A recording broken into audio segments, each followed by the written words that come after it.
Today I'm going to tell you how to make my favorite kind of coffee substitute.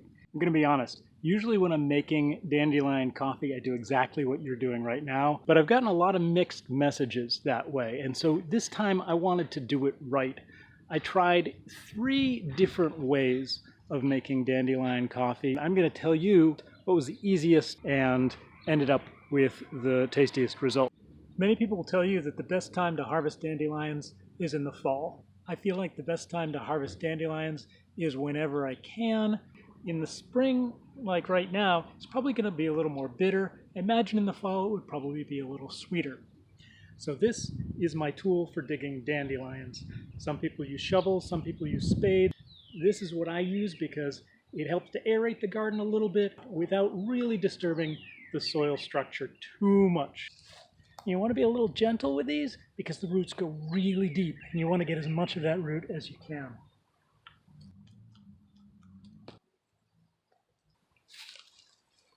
Not bad.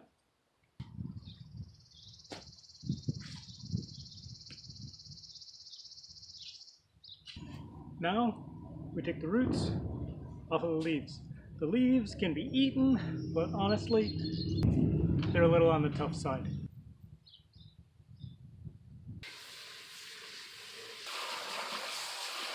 I'll bring these into the kitchen, cut them up, and then we're going to do something that will help them to roast properly.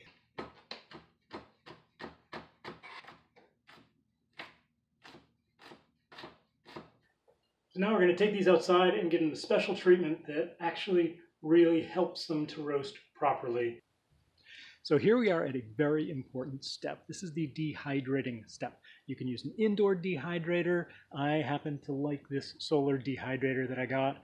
It's called the Food Pantry, and this is an unpaid endorsement. I just love this product. Spend a couple extra bucks and get this version. I've had trouble in the past with the pan getting hotter than the rest of the oven, and then they get scorched a little bit on the bottom. The parchment paper will help me to get a more even roast.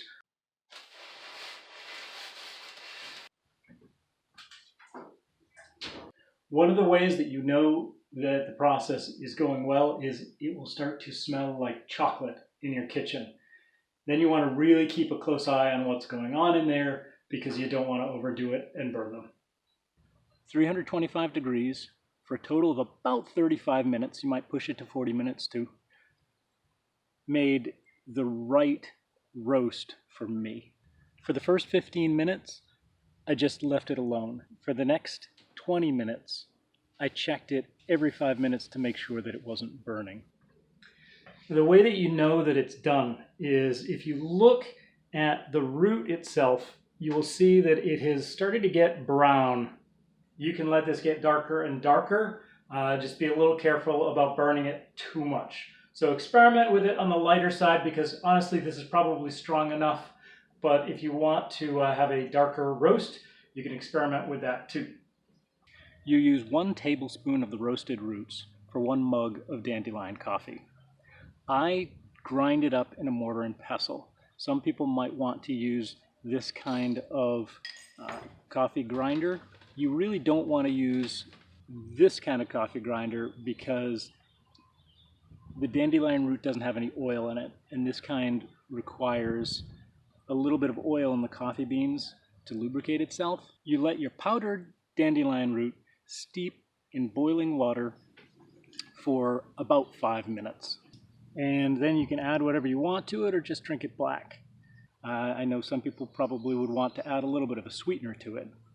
It has the same flavor profile as coffee, but it doesn't taste exactly like coffee. It feels wrong to call it a tea because it has much more body than a tea generally has. Thank you for joining me today. I am going to give you a link to another video that I did earlier this year where I talked about the health benefits of dandelions. And please don't forget to subscribe and follow my channel. Have an awesome day.